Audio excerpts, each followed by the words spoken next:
Welcome back to Nokus Reality, your ultimate destination for everything high stakes, unfiltered, and dramatic in the world of reality TV. Today, we are diving deep into the massive fallout inside the Vanderpump empire. Behind the polished marble, diamonds, and signature pink decor lies a storm of bitter business feuds, shocking legal battles, and a devastating personal collapse. What really happened behind closed doors at TomTom?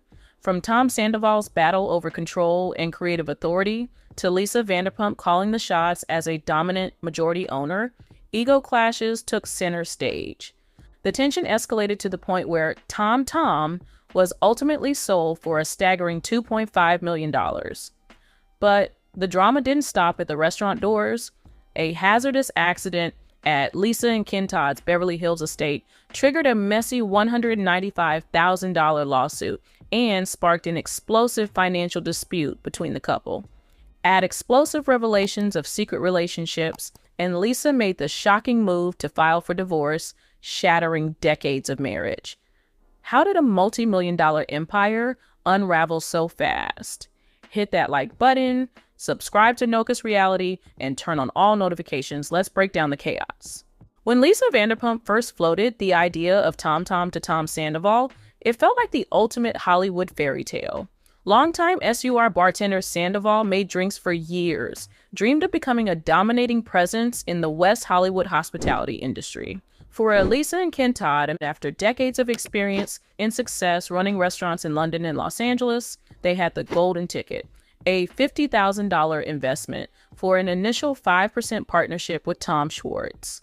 This was not simply a decorative advertising engagement for Sandoval or some other television storyline. This was his official entry as a professional, recognized restaurateur. TomTom opened its sleek steel and brass doors on Santa Monica Boulevard in the summer of 2018. It was a sumptuous, steampunk romantic aesthetic with handmade clockwork mechanics and gourmet drink programming. Sandoval immersed himself in designing intricate trademark beverages, obsessing about unusual garnishes and bar aesthetics. The theater was a blazing economic success, drawing hundreds of admirers and Hollywood elites who were keen to see the cast. To the public, Sandoval was the dashing face of a bustling new empire. But behind the toasts and the clinking crystal glasses, the structural dynamics were fundamentally distorted. Lisa and Ken still owned 90% of the company, which meant they had the last say on all major business decisions, budget approvals, and building plans. Sandoval said he was a visionary like no other who had put his reputation, name recognition, and physical work on the line in the venture. To Ken and Lisa, he was a junior figurehead they didn't talk about much. For the senior couple, a 5% ownership offered them passion, marketing appeal, but executive authority in the boardroom. Early on, Sandoval's persistent micromanagement of design choices and disputing of Lisa's professional judgment began to generate tension.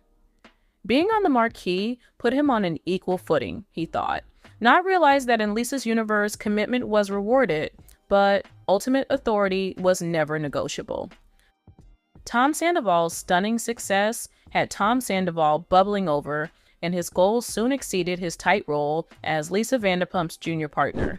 He was wary of playing out someone else's grand vision of hospitality and living under the protective cover of the Vanderpump Todd brand. Sandoval wanted freedom to create, freedom of executive power without having to answer to anyone, and the bragging rights that come with building a venue his own. He teamed with Tom Schwartz to open the Independent Cocktail Lounge and Restaurant Schwartz and Sandy's in Franklin Village. However, the bold method did resonate with Lisa Vanderpump. Lisa had seen both Toms go from bartenders at SUR to famed entrepreneurs in the company, and she regarded their unexpected choice to become independent as a sign of ingratitude. She thought she'd given them a great platform, prominence in the profession, and mentorship beyond price. Watching Sandoval squirm in unforgiving LA without her shrewd supervision seemed a clear repudiation of the empire that had once made him renowned. The revolt soon encountered hard economic realities. Opening Schwartz and Sandy's was a financial mess, with long building delays, growing lease duties, and large licensing payments. And Schwartz and Sandoval were stuck. They needed money, and they needed it fast to keep their independent dream alive.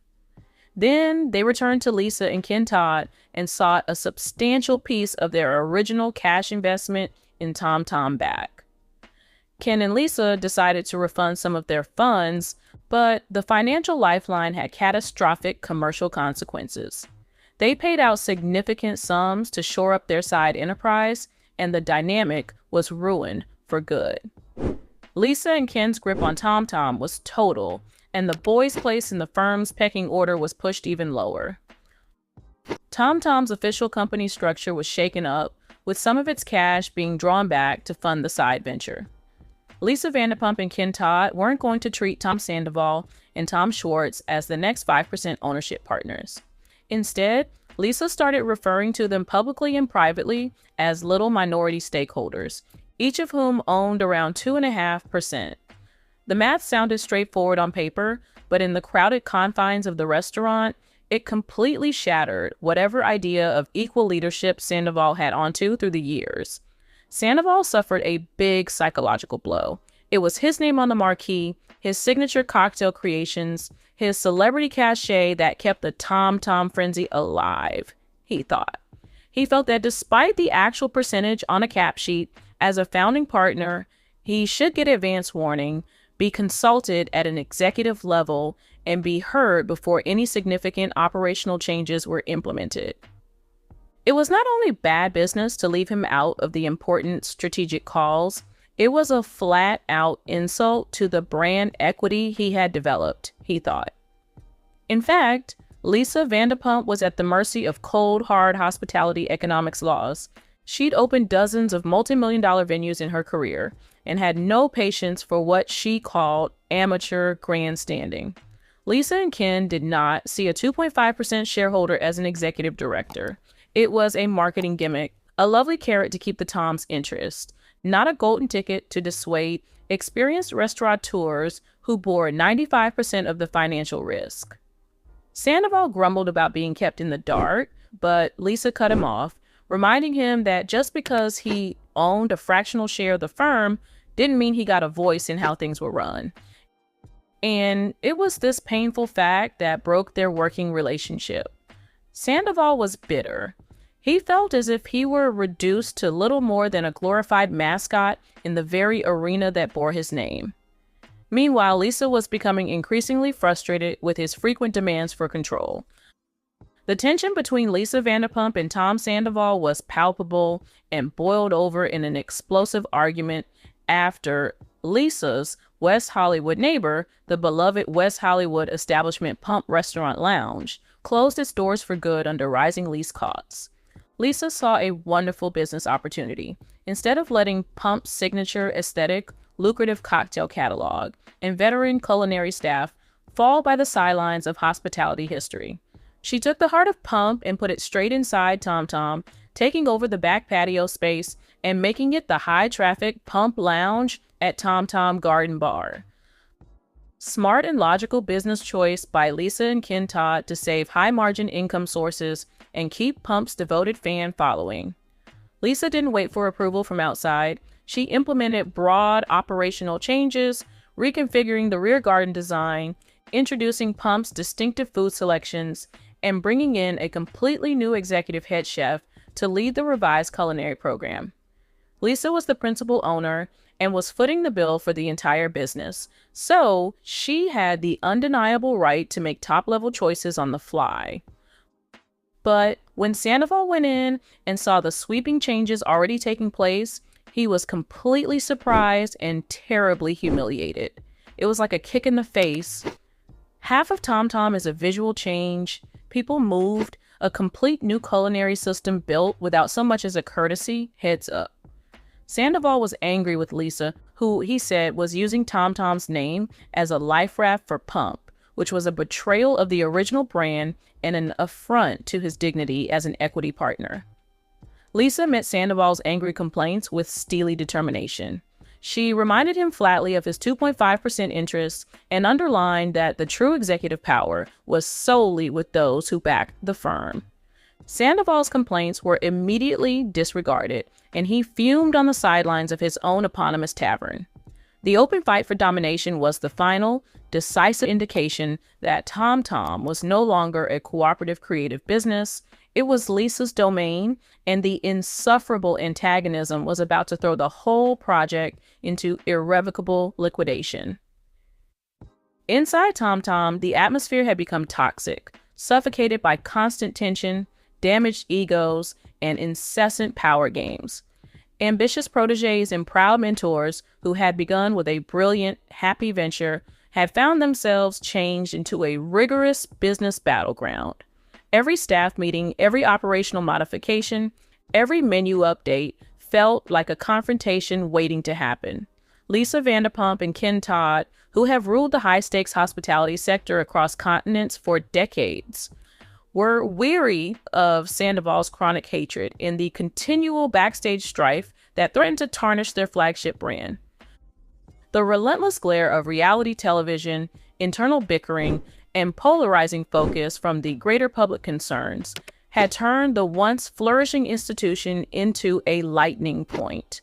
Lisa knew the emotional toll and the increasing distractions of management and personal animus just outweighed any strategic usefulness in preserving the West Hollywood branch.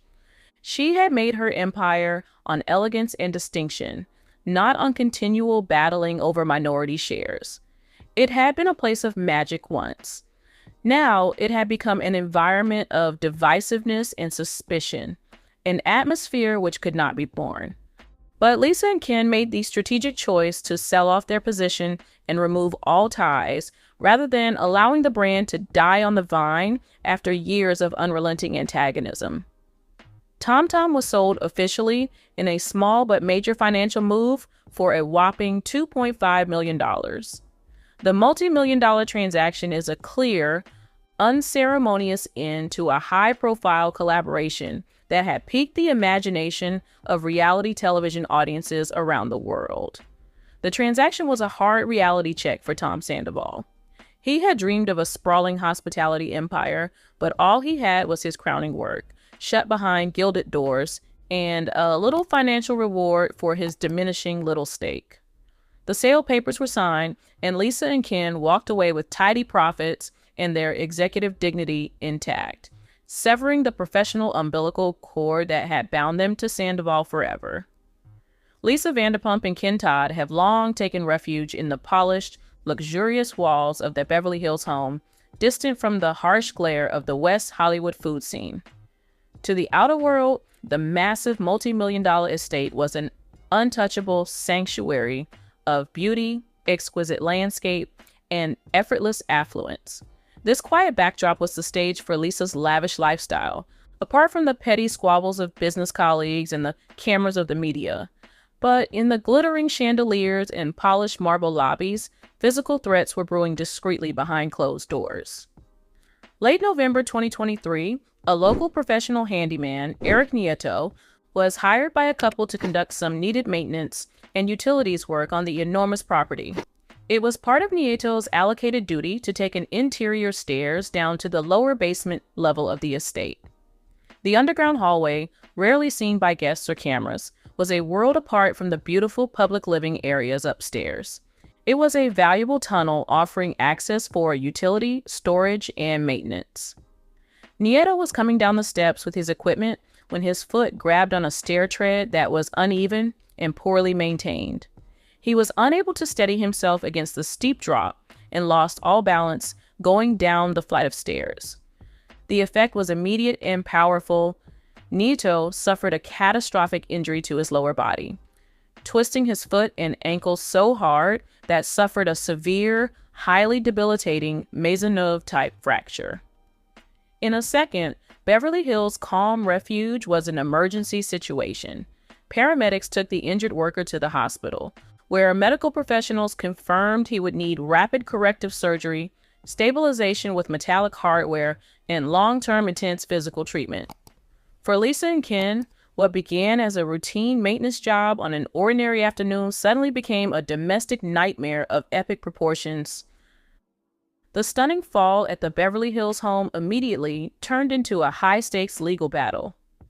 After his emergency hospitalization, Eric Nieto faced a grim reality.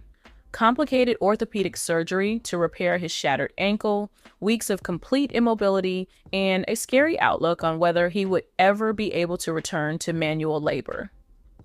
However, Nieto, who was unable to earn a living and who was deluged with mounting medical costs, hired a lawyer to make the celebrity homeowners pay for what he alleged was gross negligence. Shortly after the incident, there was a formal personal injury lawsuit against Lisa Vanderpump and Ken Todd. The complaint detailed the couple's home in stark detail, stating that the steps leading to the basement were dangerously defective, improperly lit, and illegally maintained for a lengthy period of time.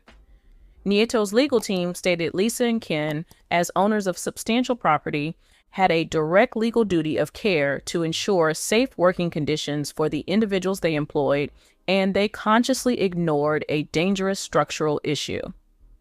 The complaint sought compensatory damages in the total amount of about $195,000. The amount was to compensate for past and future operations, long-term physical rehabilitation, prescription pain treatment, loss of income sustained while handicapped, and pain and suffering, physically and emotionally. To a working handyman whose entire livelihood depended on physical mobility, the monetary figure was a sign of basic survival and recovery. The case was filed in secret, and it rocked Lisa and Ken's private life from within. They were used to dealing with public restaurant disputes. It was highly distressing to be faced with a major personal premises liability issue in their own private home. The case sailed through the courts as depositions and medical evidence revealed a clear story of Nieto's horrific injuries. As was inevitably going to happen, the legal battle finished in the courts with the judge handing down a formal judgment, ordering Lisa Vanderpump and Ken Todd to pay the full $195,000 in damages to Eric Nieto. The money was not overwhelming on paper to the rich couple, but the loss in court was a crushing blow to their pride. The verdict formally deemed their exclusive Beverly Hills sanctuary a negligent environment, pulling back the velvet curtain on their private lives to expose problems they had spent decades keeping out of the public eye. But the true calamity came once the judicial proceedings were over and the couple shut their doors. Their marriage quickly turned and viciously spiraled into a civil war over the requirement to pay the six-figure judgment. Ken Todd was not willing to take joint responsibility for the financial settlement, arguing that Lisa had put in a lot more time to the upkeep of the home and domestic operations. Hence, the penalty was wholly her duty.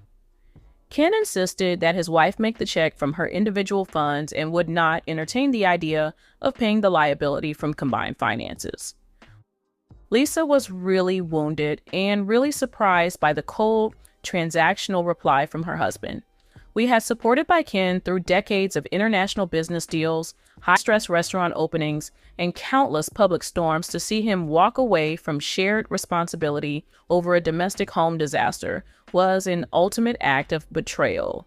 She added that the estate was joint marital property, and it was selfish, disrespectful, and emotionally cruel to demand that she personally bore the whole financial burden. The shrieking fights over the decision were tearing their home apart for good. The warmth and mutual respect that had been the hallmark of the Vanderpump Todd brand for nearly 40 years dissolved into angry anger. What began as a simple accident on the stairs by a handyman has become an emotional chasm. The Vanderpump Todd home was filled with residual hostility following the court's decision. Distrust had taken hold, and Lisa could no longer turn a blind eye to Ken's sudden behavior changes. His frequent and unexplained disappearances, his secretive phone habits, and his unusual coldness had been tolerated for months as work trip and property management. But with the foundation of their marriage already deeply fractured by money-related guilt and constant anger, Lisa chose to delve behind the immaculately polished surface of her husband's everyday routines. What she discovered shattered all fantasies of their legendary 40-year romance. Lisa's discovery of the devastating evidence of Ken's secret double life was the culmination of an extensive digital trail, unexpected private communications, and delicate probing. She didn't know, and he was in perpetual love affairs with various other women. They were not mere indiscretions. These were planned, top-secret affairs, funded and nurtured while Lisa was preoccupied with running a corporation, taping television shows, and safeguarding the family's image from public scrutiny. It was a gut strike of psychological dimensions. Lisa had projected an image to the entire world for decades of a fiercely devoted union no one could touch. In public, she'd strongly defended Ken, been his equal in business, and built a worldwide hospitality legacy on the back of their seemingly unshakable marriage. She was learning gradually that the man she had trusted with her whole heart had been misleading her all along. She felt completely undignified, alone in her own home, horribly deceived. The evidence was growing, and when it was revealed, the clash was savage, unequivocal, and beyond reconciliation. Ken could no longer deny, excuse, or euphemize the scope of his clandestine activities. The fairy story that had supported the Vanderpump family was officially dead, not from outside defamation, but from intimate betrayal from within. Lisa was looking at the legal steps to take down their business for good. Heartbreak soon evolved into steely resolve. Lisa would not be held hostage to a false reality. There was no denying the proof of the adultery, and Lisa Vanderpump began the process of dismantling the last strands of her long marriage. Lisa was not willing to face a private humiliation or continue a public charade, and hired skilled family law representation to file for divorce in Los Angeles County Superior Court. The legal brief before the courts was the talk of the entertainment and hospitality industries, immediately making international news. More than 4 decades ago, Lisa and Ken Todd seemed an immovable bulwark of marital stability, an exquisite exception in a town known for its transitory loves. The massive, high-stakes unwinding of assets, properties, and firm holdings began with the divorce process. Forensic accountants and corporate attorneys descended on the estate to assess millions of dollars in joint real estate, international hospitality trademarks, intellectual property rights, and business portfolios. What had been painstakingly built up over a lifetime of shared work was savagely ripped up piece by piece behind closed courtroom doors. The magnificent empire, once built on mutual aspiration and shared dreams, was reduced to cold line items, settlement agreements, and official separation decrees. The Todd Vanderpump dynasty was over when the final verdict was signed. Ken Todd lost his marriage and his prominence in the judicial dispute and retreated into obscurity as a shell of his former self. Lisa walked away with her financial freedom, her famous personal brand, and her self-respect completely intact, all while going through intense emotional pain. She came out eager to build a future on her own terms, away from the heavy weight of corporate feuds, false partnerships, and marital adultery. The high-profile split has come to an end, an extraordinary era of television and hospitality royalty. The story was a sobering reminder of how easily money, vanity, and hidden secrets can destroy the biggest illusions of success, from the heated repercussions over TomTom to the disastrous end of a celebrated 40-year marriage. Did the sudden financial strain of that basement lawsuit simply expose cracks that were already tearing Lisa and Ken apart? Or was their empire doomed the moment greed, pride, and hidden betrayal entered the picture? In looking back at Tom Sandoval's bitter exit from TomTom, was his unchecked ambition the real spark that triggered this entire downward spiral, or was he just caught in the crossfire of a collapsing dynasty? We want to hear from you. Who was really in the wrong here? Drop your unfiltered thoughts in the comments below. More update. Lisa Vanderpump and her family are giving fans plenty to talk about. Her rarely seen son, Max Vanderpump Todd, has surprised followers with a new selfie offering a fresh glimpse into his life today. Meanwhile, Lisa is opening up about her decades-long marriage to Ken Todd, revealing what their relationship is really like behind closed doors. From the instant connection that started their love story to her candid thoughts on marriage, Lisa is sharing fascinating new details. Stay tuned as we uncover everything. Max Vanderpump Todd is far more low-key than his mom, Vanderpump Rules boss Lisa Vanderpump, and his restaurateur dad Ken Todd. But when he does take to social media to update us on his life, they are incredibly intriguing, even if they are far and few between. Max's Instagram profile is full of the most amazing nature pictures, but he's not hesitant to post images of his own life, though, once in a while. TomTom's manager, Max, posted a photo with his friends Jesse Montana and Lauren Shearer on his Instagram story in September. In the photo, Max is between his buddies, sporting a blue button-down shirt, showing off a bit of his chest tattoo, and smiling with his mates. He captioned the photo with a cartoon image of a penguin with a party hat and a floral lei, letting the photo do the talking. So adorable. When he's not sharing selfies to Instagram, Max is snapping nature images. In October, Max took to his account where he posted a slew of images he shot of animals hanging out in the Highlands. On September 17th, he also turned to Instagram to share 2 photographs of a bright red tractor tilling some farmland. But when Max isn't snapping images of nature or hanging out with his buddies, he's a proud uncle. Max's sister, Pandora Vanderpump Sabo, is the proud mom of 2 boys, Grayson Bear Sabo and Teddy Wolf Sabo, who Max adores. In May, Max took to his Instagram story to broadcast a video of himself having the most amusing interaction with Teddy as he carried him in his arms. "Who looks best, you or me?" Teddy asked Max. Teddy said, "Me." "I don't know, Teddy. I don't know," Max said. In episode 7 of The Real Housewives of Beverly Hills, season 7, Lisa spoke up about her connection with her son. In the episode, Lisa revealed that she had decided to adopt Max when he was a baby.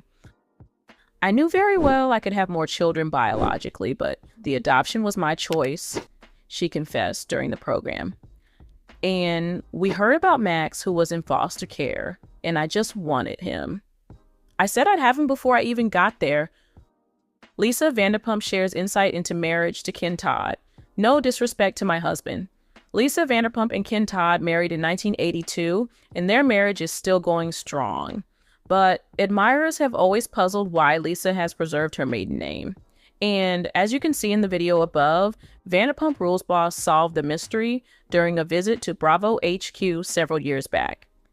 Ken had been married before, but I thought that Vanderpump was a much nicer name than Todd. Sorry, no disrespect to my husband," she explained, saying she didn't want to be named after Ken's ex-wife, who kept the name Todd. "I never really changed my name. I have not changed my passport. I didn't modify anything. So I was always Lisa Vanderpump," she said in the Throwback Bravo interview, noting their 2 kids, Pandora and Max, are both named Vanderpump Todd. Lisa prefers to keep their relationship pretty private, but she does let slip a little about their life from time to time, sometimes posting images of her husband, their kids, and grandkids on her Instagram site. Around Ken's birthday in 2024, LVP did the same, sharing what was perhaps one of the most lovely photos of the businessman interacting with his grandson, Theodore Teddy Sabo. "Happy birthday to the father of my children, grandfather of the love of my life. I love you." Ken and Teddy both smiled as Teddy sat atop an eagle statue, and the Real Housewives of Beverly Hills alum captioned the post. The picture was incredibly sweet, and Lisa's admirers agreed, flooding the comments area with happy birthday messages for Ken and comments on how sweet the pair looked together. In a 2018 interview with BravoTV.com, Lisa anticipated when she would become a grandmother, and she is now a proud grandma to Pandora's 2 sons, Theodore Teddy Sabo and Grayson Bear Sabo. In fact, Ken has been a grandfather for years thanks to his son from his former marriage. "He's been a grandfather for a long time because his older son has a kid," Lisa said us in the interview. His grandson's the same age as Max. In the same interview, Lisa said she believes she is ready to be a grandma someday. "I guess I look forward to it. I'll just take the excellent things. We won't take the diapers. We won't take the sleep deprivation. Lisa Vanderpump reveals what it's really like being married to Ken Todd. The Vanderpump Rules boss demonstrated it on Saturday, July 20th, when she sent a simple but adorable greeting to her 42-year-old husband. "Happy birthday to the father of my children, the grandfather of the love of my life," Lisa captioned the image. "I adore you," he shouted. Sharing the snapshot, which was also posted by Lisa and Ken's daughter, Pandora Vanderpump Sabo, showed a beautiful moment between the birthday man and his grandson, Theodore Teddy Sabo. Ken was caught laughing as he helped the 2-year-old youngster sit up on a huge eagle monument. And if that wasn't charming enough, Teddy was also spotted in a cute Western fit, wearing a cowboy hat and the most darling cowboy boots. "Happy birthday to the greatest grand-Teddy in the world." Teddy's mom, Pandora, wrote in her post, "We love you so much." Pandora, who shares Teddy with husband Jason Sabo, tagged the photo's location as Wolf by Vanderpump, the family's recently opened steakhouse in Lake Tahoe. The birthday honors came less than 2 months after Lisa opened up about her decades-long marriage and how she's kept the spark alive. She brought up the matter during the May 29th episode of Call Her Daddy when she was asked about her famed twice-a-year sex rule. "Well, not right now. I mean, I used to have it a couple times a year. That was a joke," she said. "I have a really strong physical relationship with my hubby. I met him, was married in 3 months. That's not a guy who has sex twice a year." Elsewhere in the program, the Real Housewives of Beverly Hills alum stated she also felt her parents may have been swingers, but insisted she and Ken were 100% monogamous. "If you're listening to this and you want to swing, ask me, please," she laughed. "I'm a little jealous too. I think I'm obsessed with being in love with my husband, getting married so fast and so young. I am very tactile," she added. "I mean, you witnessed how I make out with my dog. Go figure that. As a lover, and not for those folks who want to swing with me, since I'd truly be a great disappointment, but I'm talking about in the past. If a couple of people come up to me to swing, I forget it. I can't be bothered with that right now, but I'm a perfectionist. I think I might be a perfectionist even when I make love." Lisa Vanderpump reveals how she met Ken Todd. There was an instant connection. Lisa Vanderpump and Ken Todd will celebrate their 35th anniversary in August, and to hear her talk about it is to hear about two people who are very much in love. In the latest episode of Vanderpump Rules, Lisa took to her podcast, Straight Up with Stassi, to share part of the history of their romance with Stassi Schroeder, and now the full chat is out and accessible to stream. "We got engaged in 6 weeks and we were married in 3 months, Lisa told Stassi. Lisa told her that she'd actually met Ken through her brother, who'd worked at a nightclub in London. That day, she dropped her brother off for work, went out to supper, and came back to pick him up. But a manager was missing, so she found herself helping out at the club as Ken stepped in the door. She was 21, he was 37. It was weird as hell," she remembered. "But he was just wrong for me in every possible way. He was 16 years older than myself. He was a playboy who ran around town with his pants around his ankles, and I was seeing someone else. I just glanced at him, and it was boom, instant connection." Just through the eyes without talking? Did that actually happen? "Stassi?" she asked, startled. Ken was trying to get Lisa's number that night, but she was reluctant to give it to him. He said, "Give me your number." And then he said, "You know what? I'm not going to get it because I think I'm going to fall in love with you." That was the slickest. Then Lisa traveled to America, came back to England, and bumped into Ken approximately 6 or 8 weeks later. "We dated, and 6 weeks later we got engaged," she said. "Are you Wiccan? Did you have a spell?" Stassi inquired. Lisa chuckled, but didn't say that she wasn't some kind of sorcerer. Lisa had acquired an apartment when she was 20, and Ken wanted her to move in with him immediately. But she thought of the old aphorism, "Why buy the cow when you get the milk for free?" She did not move in with him until they were married. There was a big age difference, but Ken truly won her over by viewing her as an equal. You know, the greatest gift Ken Todd ever gave me? He was 16 years older than me, and he met me halfway on all things. He never put me down. He never belittled me. He used to take me to meetings and solicit my opinion. 35 years later, they are still equal partners in life and love, and the thrill is still very much alive. Though Lisa Vanderpump is famously cheeky about their sex life on Vanderpump Rules, it sounds like they're still keeping it spicy.